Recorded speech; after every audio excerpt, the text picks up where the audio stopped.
빌립보서 3장 12절에서 16절 말씀을 우리 한 목소리로 같이 한번 읽어보도록 하겠습니다.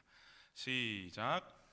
내가 이미 얻었다 함도 아니요 온전히 이루었다 함도 아니라 오직 내가 그리스도 예수께 잡힌 바 된 그것을 잡으려고 달려가노라. 형제들아, 나는 아직 내가 잡은 줄로 여기지 아니하고 오직 한 일, 즉 뒤에 있는 것을 잊어버리고 앞에 있는 것을 잡으려고 표대를 향하여 그리스도 예수 안에서 하나님이 위에서 부르신 부름의 상을 위하여 달려가노라. 그러므로 누구든지 우리 온전히 이룬 자들은 이렇게 생각할지니 만일 어떤 일에 너희가 달리 생각하면 하나님이 이것도 너희에게 나타내시리라. 오직 우리가 어디까지 이르렀든지 그대로 행할 것이라. 아멘.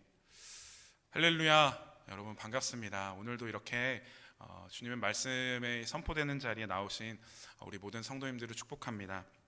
오늘 하나님께서 이 말씀을 통하여서 우리 모든 영혼들의 마음 가운데 주님의 뜻을 가르쳐 주시기를 축복합니다. 아멘. 그 아프리카에서 주로 서식하는 그 사냥의 종류로서 그 스프링벅이라는 종류가 있다고 합니다. 보통은 이제 30-40마리 정도가 무리를 지어서 생활을 하는데요. 근데 어떤 때는 갑자기 여기저기서 이렇게 그 무리들이 몰려서 어느새 수천 마리나 되는 큰 집단을 이룰 때가 있다고 합니다. 이렇게 되면 가장 몸집이 큰 대장격이 되는 큰 사냥이 앞장서서 아주 천천히 걷기 시작합니다. 그러면 다른 양들은 몸을 서로 이렇게 맞대고 그 뒤를 따르면서 가는 도중에 있는 풀들을 이렇게 뜯어먹고는 한데요. 그 중에 이기심이 많은 어떤 사냥은 무리를 이렇게 파고들어가지고 그 중간으로 파고들어서 앞에 있는 풀을 먹으려고 하기도 한다고 합니다. 그러려고 하지만 그 맹수의 습격이 두렵기 때문에 절대로 이렇게 무리를 벗어나서 이렇게 한쪽 여기저기 막 펼쳐져가지고 그 풀을 뜯어먹지는 않는다고 해요. 그러니까 대열이 이렇게 좀 사방팔방으로 넓게 퍼지는 것이 아니라 완전하게 똘똘 뭉쳐져 가지고 복작복작하게 이렇게 천천히 이동을 한다는 거죠. 수천 마리의 양이 서로 이제 부대끼면서 풀을 먹는데 초원의 풀이 얼마나 빠르게 사라지겠습니까? 그러니까 좀 뒤에 있는 산양들은 이 풀을 못 먹는 거예요. 잘 못 먹으니까 좀 더 먹으려고 이렇게 내 앞에 있는 산양을 이렇게 밉니다. 머리로 이렇게 밀게 되죠. 그러다 보니까 처음에 대장 사냥이 천천히 이동하면서 이끌 때와는 다르게 점점 더 빠르게 전진하게 됩니다. 뒤따르는 양들이 점점 빨라지니까 떠밀려서 맨 앞에 있는 대장 사냥은 자연스럽게 뛰게 되죠. 그럼 또 덩달아 대장이 뛰니까 뒤에서도 뛰게 됩니다. 그러다가 결국에는 그냥 풀도 뜯지 못하고 이 수천 마리의 사냥떼가 전속력으로 달리게 된대요. 처음에는 대장격인 사냥들이 처음보다 이렇게 무리가 많이 늘어나니까 풀이 더 많은 지역으로 그 새로운 거주지로 이끌어 가려고 움직였을지는 모르지만 이제는 그 목적을 완전히 잊어버리고 뛰는 것 이외에는 다른 생각을 못 하고요. 그저 앞으로만 돌진하게 된다는 겁니다. 그렇게 모래먼지를 날리면서 질주하다 보면 어느새 사막 지역을 지나 해안가까지 다다르게 되는데요. 하지만 이 맨 앞에서 전력 질주하는 대장들은 뒤에서 이렇게 밀어닥치는 그 무서운 힘에 밀려서 멈추지 못하고 바다로 밀려 떨어지게 된다는 거예요. 얼마 후에는 이제 그 바닷가에는 사냥들의 그 시체만 가득한 것을 볼 수 있다고 합니다. 이 사냥 때에 죽음으로 전력 질주하는 달리기는 인간의 인생과 너무나도 닮아 있습니다. 많은 사람들이 인생에서 어떤 낙오자가 되거나 위험하게 혼자 떨어져 있으면 안 된다는 생각을 가지고 자신의 안전을 지키려고 필사적으로 세상의 기준 속으로 파고 들어갑니다. 남에게 뒤지지 않는 것들, 어떤 좋은 직장과 좋은 차와 좋은 집을 가지려고 열심히 달려가고 있어요. 하지만 어느새 보면 목적과 목표는 분명해지지 않고 잃어버린 채 남들과 비교당하지 않기 위해서 가지고자 하는 그것만 바라보고 사는 인생이 우리 인간의 모습이죠. 그러니까 사람의 인생이 자꾸만 허무해지는 겁니다. 이런 것들을 가지고 나니까 너무 공허해지고 허무해진다는 거예요. 저에게도 인간적인 욕심이 딱 하나가 있습니다. 사실 저는 다른 거는 좀 별로 욕심이 없는데 그 감성 넘치는 집에 대한 욕심이 조금 있습니다. 멋진 집에 살고 싶은 로망이 조금 있어요. 근데 하지만 그렇다고 해서 그게 제 인생 전체의 목적은 아니거든요. 제 시선은 천국을 바라보고 살고 싶고 훗날 그 천국에서 예수님과 함께 사는 것이 저의 목표이고 목적이죠. 그 과정에서 만약 욕심을 약간 부려본다면, 욕심을 살짝 부려본다면 그렇게 살 수 있으면 좋겠다 이러는 거죠. 아니면 말고요. 왜냐하면 목적이 그게 아니기 때문에 아니어도 상관없습니다. 사실 오늘 빌립보서의 저자 이 바울은 엄청나게 상류층인 사람 아닙니까? 가질 수 있는 건 다 가졌다고 할 수 있는 사람이죠. 바울에 대해서 굉장히 여러 번 들어보셨겠지만 제가 다시 한번 또 설명을 해드리자면, 바울은 태생부터 아주 큰 대도시에서 태어났습니다. 길리기아 다소라는 지역에서 태어났는데요. 이 지역은 아래로는 이제 지중해가 흐르고 있고요. 그 가운데 중앙 지역에는 그 시드너스 강이라는 강이 흘러서 중앙 지역의 레그마라는 넓은 호수로 이어지고 있습니다. 바울이 이제 나중에 붙잡히게 돼서 자신을 변론할 때 나는 그냥 작은 동네 출신이 아니라 길리기아 다소 태생이라고 언급할 정도로 굉장히 큰 대도시에서 태어났어요.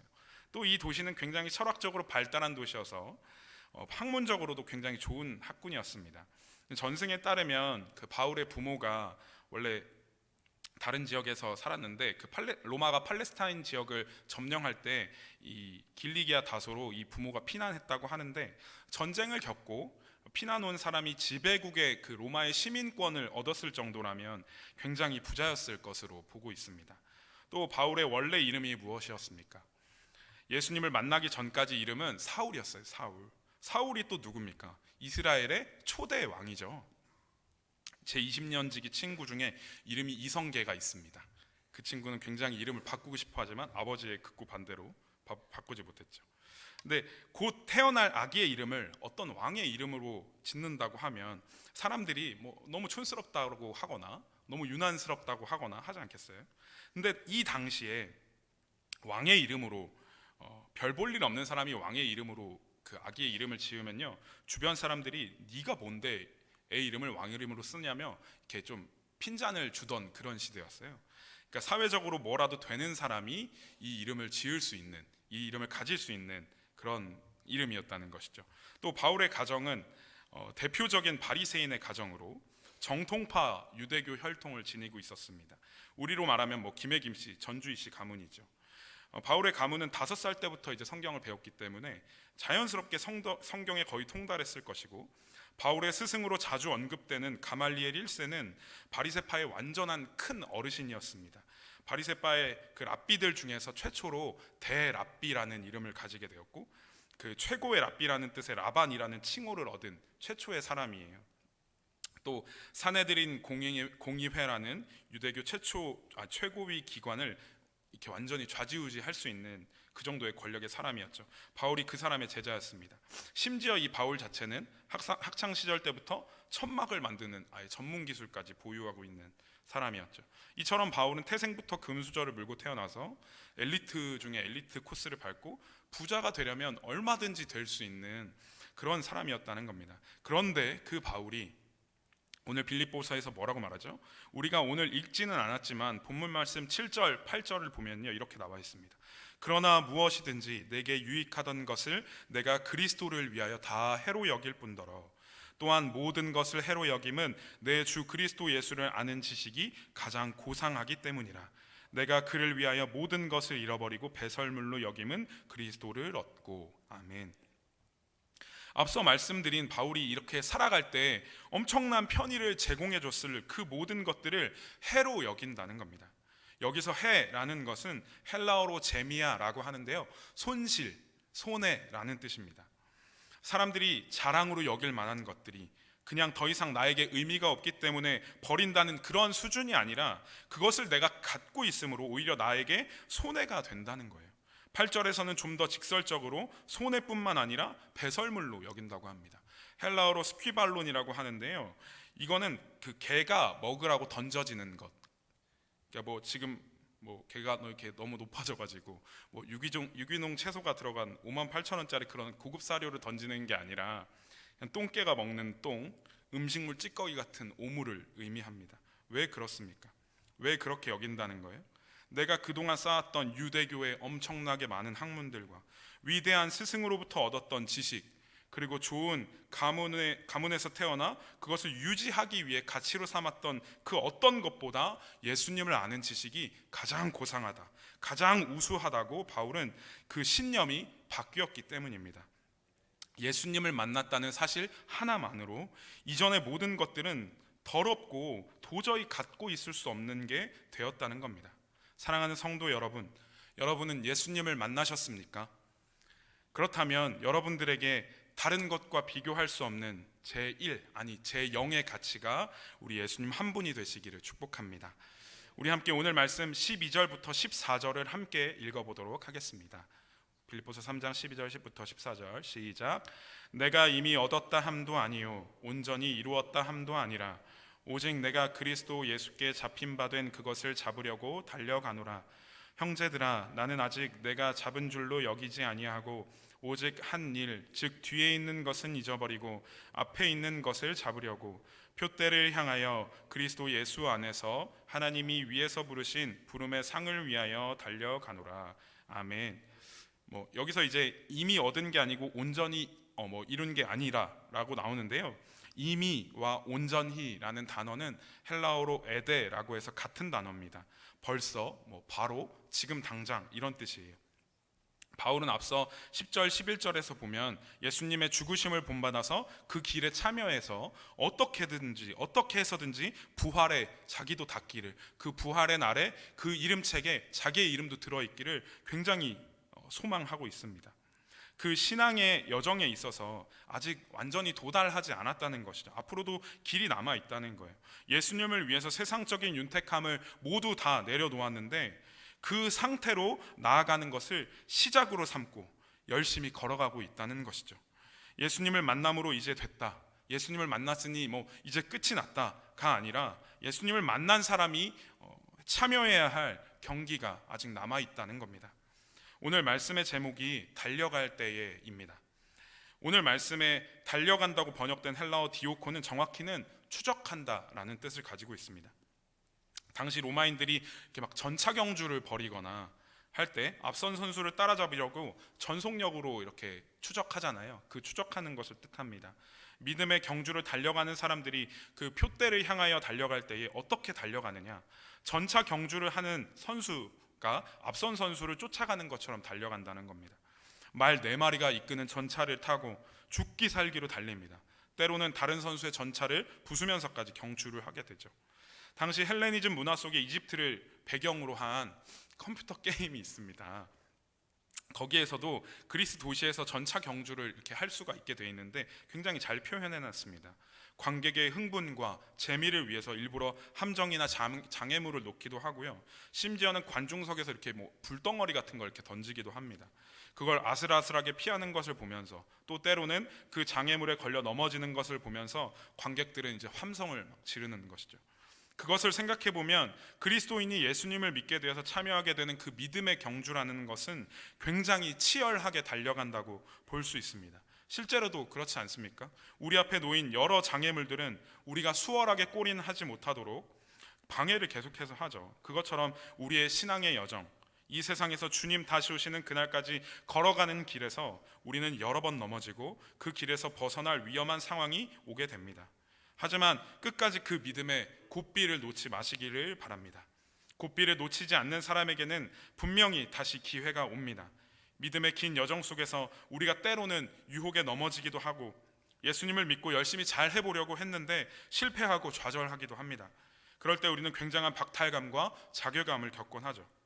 하지만 우리의 소망 되신 예수 그리스도, 그 주님께서 주시는 말씀의 곶비를 굳게 잡고 다시 일어나기를 소망합니다. 주님이 주시는 말씀으로부터 얻는 믿음이 우리를 다시 일어나게 할 줄 믿습니다. 또 이 전차 경주를 할 때요, 선수들이 절대로 하지 말아야 하는 행동이 하나 있다고 하는데 뭘까요? 바로 뒤를 돌아보는 것입니다. 말의 곶비를 잡고 있는 선수가 만약에 이렇게 뒤를 돌아본다면요, 말들은 그 자리에서 멈추거나 이탈하게 되고 그대로 벽이나 아니면 다른 선수와 충돌하여서 예기치 않은 큰 사고가 나게 되기 때문이겠죠. 우리의 믿음의 경주에서도 마찬가지입니다. 오늘 말씀 13절과 14절에 바울은 말합니다. 공동번역 성경으로 제가 읽어드리겠습니다. 형제 여러분, 나는 그것을 이미 붙들었다고 생각하지 않습니다. 다만 나는 내 뒤에 있는 것을 잊고 앞에 있는 것만 바라보면서 목표를 향하여 달려갈 뿐입니다. 아멘. 사실 잘 알죠. 너무 잘 압니다. 우리는 뒤를 돌아보지 않는 게 얼마나 어려운지 잘 알고 있습니다. 미련이라는 것이 우리의 이 옷소매 자락을 붙잡고 놔주지를 않는 거예요. 단호하게 한번 뿌리치고 나왔는데 다시 달려와서 저를 붙잡고 놓아주지 않습니다. 그렇다 할지라도 만약 그때 정말로 뒤를 돌아보게 된다면 앞으로 나아갈 수가 없는 것이죠. 롯의 아내처럼 하나님이 말씀하셨음에도 불구하고 집에 놓고 온 폐물들, 재산들의 미련이 남아서 돌아보았다가 소금 기둥이 될 수는 없지 않습니까? 제가 소금 기둥이 되고 싶지 않으면 똑바로 해라 이렇게 경고 같은 걸 하고 싶은 게 아니라 목표가 앞에 있기 때문에 목표를 향하여 달려갈 뿐이라는 것이죠. 우리의 목표가 만약 반대로 뒤에 있다면 그게 언제이든지 우리는 빠르게 뒤돌아야 합니다. 목표가 뒤에 있다면요. 그게 정말 그렇게 사는 게 쉽지는 않지만 우리가 바라봐야 할 목표에 우리가 가장 사랑하는 것이 만약에 있다고 한다면 얘기는 달라집니다. 제가 부대찌개를 되게 좋아합니다. 보시다시피 좋아합니다. 네, 부대찌개를 이제 큰 냄비에 끓여놓고 이렇게 소분해서 냉동해놓고 보관해놨다가 그때그때 꺼내서 먹거든요. 근데 만약 날씨가 쌀쌀한 어느 날 지친 하루를 보내고 집에 들어가는 길이라고 가정을 해보자고요. 며칠 전부터 부대찌개가 땡겼는데 바빠서 못 먹고 이래서 못 먹고 하다가 맨날 건강한 산채 비빔밥 같은 것만 먹었다고 생각을 해보자고요.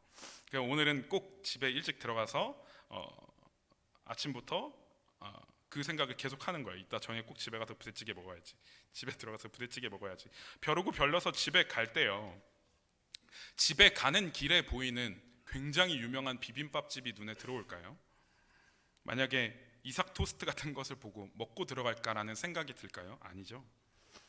어떻게든 빨리 집에 가야죠. 도착하기 전에 이미 집에 전화해서 냉동실에서 좀 꺼내다 달라고 얘기를 했거든요. 그러니까 빨리 가서 부대찌개를 먹어야 되잖아요. 다른 게 눈이 들어오면 안 되잖아요.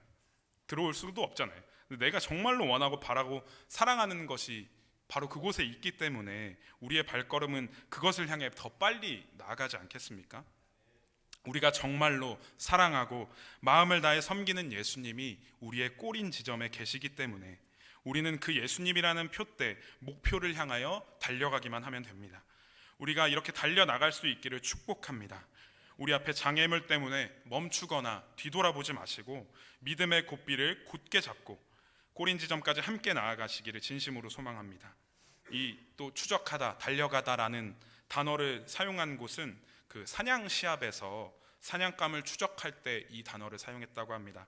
당시 이제 헬라 문화권에서 평민들은 아니고 귀족들이 식사 후에 소화를 시킬 겸 또 놀이 겸 해서 사냥 시합을 주로 했다고 합니다.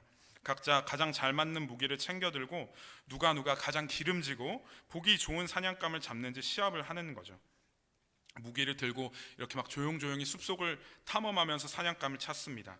그러다가 한 사냥감을 찾았는데 예를 들면 여우 같은 것을 봤는데 이 여우가 그동안 제가 봤던 그 어떤 여우보다 더 크고 기름지고 좋아 보여요. 그래서 딱 사냥하려는 순간 옆에서 훨씬 더 크고 아름다운 사슴 한 마리가 툭 튀어나왔습니다. 그렇다면 우리는 선택을 해야겠죠. 여우냐 사슴이냐, 어떤 것을 사냥하시겠어요, 여러분? 그 시합에서 내가 만약 이기고자 한다면 당연히 여우보다는 사슴을 잡아야 하잖아요. 둘 다 잡으면 당연히 좋겠지만 무기도 하나이고 혼자 두 마리를 다 잡을 수가 없습니다. 한 마리를 잡을 때 다른 한 마리는 도망갈 거란 말이죠. 그때 우리가 취해야 할 행동은 하나를 선택함과 동시에 다른 하나는 포기하고 버려야 한다는 것입니다. 여밀방일이라고 합니다. 하나를 집으면 하나를 놔야 한다는 사자성어죠. 또 두 마리의 토끼를 다 잡다가 둘 다 놓친다는 속담도 있습니다. 둘 다 잡을 수 없다면 더 좋은 것을 위해서 다른 것을 포기하는 것이 당연한 것입니다. 말씀을 마무리하겠습니다. 우리는 달려갈 때에 수많은 장애물이 우리 앞을 막아서더라도 말씀의 굽비를 굳게 잡고 놓지 않고 달려가기를 소망합니다. 우리는 또 달려갈 때에 뒤에 있는 것, 이미 더 이상 나의 가치가 아닌 것에 돌아보지 말고 앞만 보고 나아가야 할 줄 믿습니다. 마지막으로 우리는 달려갈 때에 우리가 정말 사랑하는 예수님을 향해 나아가며 그 예수님을 붙들기 위해 우리 손에 헛된 모든 것을 버릴 수 있기를 축복합니다.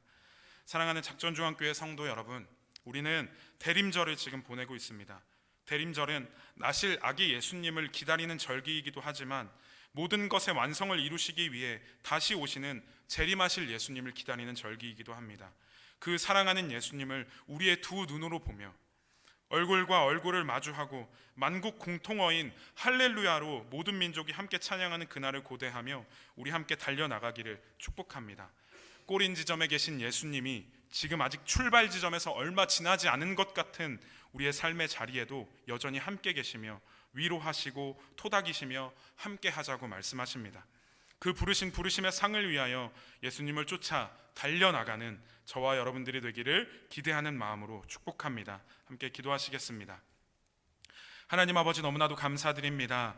오늘도 말씀을 통하여 우리가 달려나가는 이 믿음의 경주에서 이탈하지 않고 오직 그 목표를 바라보며 나아가기를 소망하는 말씀을 우리에게 허락하여 주시니 너무나도 감사드립니다. 이 말씀을 붙잡고 이제 세상으로 나아가 이 땅에서 사는 동안 우리의 모든 가치, 우리의 손에 쥐어있는 헛된 모든 것들은 다 버려두고 오직 예수 그리스도를 바라보며 예수 그리스도를 붙잡기 위해 그 손을 비워놓는 우리가 될 수 있도록 하나님 도와주시옵소서. 감사드립니다. 예수님의 이름으로 기도드렸습니다. 아멘.